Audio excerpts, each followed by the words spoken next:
የተሰበረ የሚመስልህ የማንነት ክፍል በእውነቱ ውብ የሚያደርግ ቢሆንስ? በአንድ ወቅት በየቀኑ በአንድ መንገድ ላይ የሚመላለስ አንድ ውሃ ቀጂ ነበር። በትከሻው ላይ 2 ማሰሮዎችን ይሸከም ነበር። አንዱ ማሰሮ ምንም እንከን የሌለበትና የያዘውን ውሃ ሙሉ በሙሉ የሚያደርስ ነበር። ሌላኛው ግን ከጫፍ እስከ ግርጌው ድረስ የወረደ ረጅም ስንጥቅ ነበረው። በየቀኑ ፍጹሙ ማሰሮ ውሃውን ሞልቶ ያደርሳል። የሰነጠቀው ማሰሮ ግን ግማሹን አፍስሶ ግማሽ ጎደሎ ያደርሳል። ለ2 ዓመታት ያህል የተሰነጠቀው ማሰሮ በራሱ ያፍር ነበር። በየቀኑ ውሃ ስለሚያፈስና ጎደሎ ስለሚያደርስ ራሱን እንደ ዝቅተኛ ይቆጥር ነበር። አንድ ቀን ዝምታውን መቋቋም አቃተው። ለውሃ ቀጂውም በሹክሹክታ ይቅርታ አድርግልኝ አለው። አሳፈርኩህ፣ እኔ ጉድለት ያለብኝና የተሰነጠቅኩ ነኝ አለው። ውሃ ቀጂው ፈገግ አለ። በማሰሮ አጠገብ ተንበረከከ። ይታይሃል አለው በለስላሳ ድምፅ። አንተን በምሸከምበት የመንገድ ጠርዝ በኩል ላይ አበቦች አብበዋል። እኔ ስለ ስንጥቅህ አውቅ ነበር። ስለዚህ በአንተ በኩል ዘሮችን ዘራሁ። በየቀኑ ስንጓዝ አንተ ታጠጣቸዋለህ። እናም በስንጥቅህ ምክንያት እነዚህ አበቦች አድገዋል። ያንተ ስንጥቅ ባይኖር ኖሮ ይህ ውበት ባልተፈጠረ ነበር አለው። የተሰነጠቀው ማሰሮ አበቦቹን ተመለከተ። በማለዳው ብርሃን የሚወዛወዙና ውብ የሆኑ አበቦች። ሳያውቀው ለካ ለ2 ዓመታት ሲያጠጣቸው ኖሯል። አሳዛኙ ነገር ስንጥቁ አልነበረም። አሳዛኙ ነገር ማሰሮ ውበት እየፈጠረ መሆኑን ዘንግቶ ለዓመታት ራሱን ዋጋ እንደሌለው አድርጎ ማመኑ ነበር። ይህ ታሪክ ስለ ማሰሮዎች አይደለም፣ ስለተሰበሩ የማንነት ክፍሎች እንጂ፣ ስለተሸከምካቸው ቁስሎች፣ ከሌሎች የተለየ ስለሆንክባቸው መንገዶች፣ እንድትደብቃቸው ስለተማርካቸው ነገሮች ነው። በተሰነጠቀው ማሰሮ ላይ የደረሰው ነገር ኮግኒቲቭ ሪስትራክቸሪንግ ወይም እይታን በአዲስ መልክ መቅረጽ ለሚባለው ሳይንሳዊ ሂደት ትልቅ ምሳሌ ነው። ሳይኮሎጂ እንደሚለን አስተሳሰባችን እውነታችንን ይፈጥራል። የተሰነጠቀው ማሰሮ ጉድለቱን ያየው እንደ ኪሳራ ብቻ ነበር። አበቦቹን ግን አላያቸውም ነበር። በኮግኒቲቭ ቢሄቪየራል ሕክምና ሰዎች ስለ ራሳቸው ያላቸውን አሉታዊ እምነቶች እንደ እኔ የተሰበርኩ ነኝ፣ ብቁ አይደለሁም፣ ያለፈው ታሪኬ ዋጋ ቢስ ያደርገኛል የሚሉትን እንዲለዩና በበለጠ እውነታ እንዲተኳቸው እንረዳለን። ይህ ህመምን መካድ አይደለም። ማሰሮ በእርግጥ የሚያፈስ ነበር፣ ነገር ግን ማፍሰሱ ራሱ ስጦታ ነበር። ከመከራ በኋላ የሚመጣ እድገት ወይም ፖስት ትራውማቲክ ግሮዝ ላይ የተደረጉ ጥናቶች እንደሚያሳዩት ብዙ መከራን ያለፉ ሰዎች በኋላ ላይ የተሻለ ጥንካሬ፣ ጥልቅ ግንኙነትና ለህይወት አዲስ አድናቆት እንደሚኖራቸው ይናገራሉ። ስንጥቁ ወደ ትርጉም መሸጋገሪያ ይሆናል። የስነ ልቦና ባለሙያና አማካሪ እንደመሆኔ ይህንን በምክር አገልግሎቴ አይቼዋለሁ። ራሳቸውን እንደተበላሹ ያዩ ሰዎች ትግላቸው እንዴት ለሌሎች ያላቸውን ርህራሄ፣ ጥበባቸውንና ሌሎችን የመርዳት አቅማቸውን እንደቀረጸው ይረዳሉ። ፈጽሞ አልተሰበሩም። ለካ እየታነጹ ነበር። በሀበሻ ባህል እንከን የለሽ መስሎ የመታየት ጫናው ጥልቅ ነው።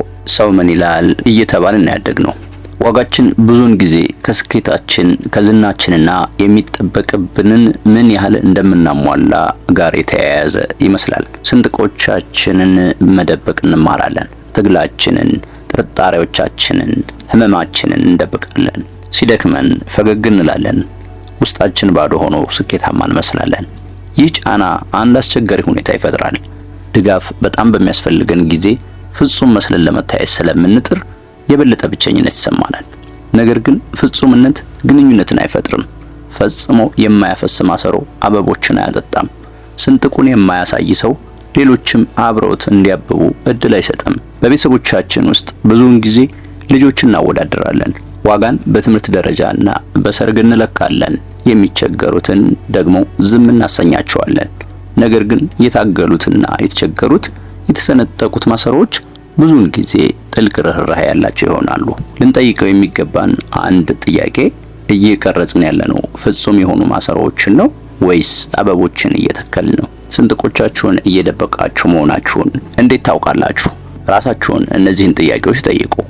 አንደኛ፣ ደህና እንደሆናችሁ በመምሰል ሰልችቷችኋል? ሁለተኛ፣ ሰዎች እንዳይፈርዱባችሁ በመፍራት ትግላችሁን ለሌሎች ከመናገር ትቆጠባላችሁ? ሶስተኛ፣ ያለፉ ስህተቶቻችሁ ለፍቅር ወይም ለስኬት ብቁ እንዳትሆኑ ያደረጓችሁ ይመስሏችኋል?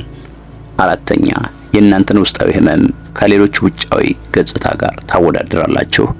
አምስተኛ ሰዎች በእውነት ቢያውቋችሁ የሚተዋችሁ ይመስላችኋል? ከነዚህ ውስጥ የትኛውም የተለመደ ሆኖ ከተሰማችሁ የፍጹምነትን ሸክም ለብቻችሁ እየተሸከማችሁ ነው። የተሰነጠቀው ማሰሮ ጉድለቱ የሚያሳፍር መስሎት ነበር። ነገር ግን ውበት የፈጠረው እሱ ራሱ ነበር። የእናንተም ስንጥቆች የታላላቅ ስጦታዎቻችሁ ምንጭ ሊሆኑ ይችላሉ። እናንተ ማሰሮ ያልነበረው ነገር አላችሁ። አበቦቹን ለማየት መምረጥ ትችላላችሁ። እንዴት ስንጥቆቻችሁን ወደ ውበት መፍጠሪያ ትለውጣላችሁ?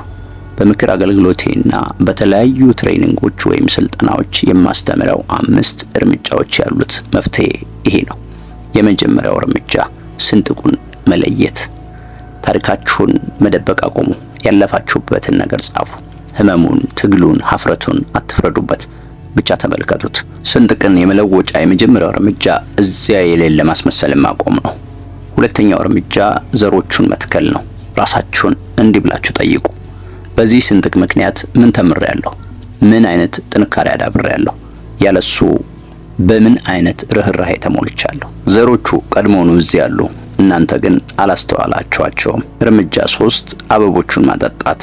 የነበረባችሁን ልምድ ሌሎችን ለመርዳት ተጠቀሙበት። ታሪካችሁን መስማት ለሚገባው ሰው አካፍሉ። የእናንተ ታማኝነት ለሌሎች እድገት ውሃ ይሆናል።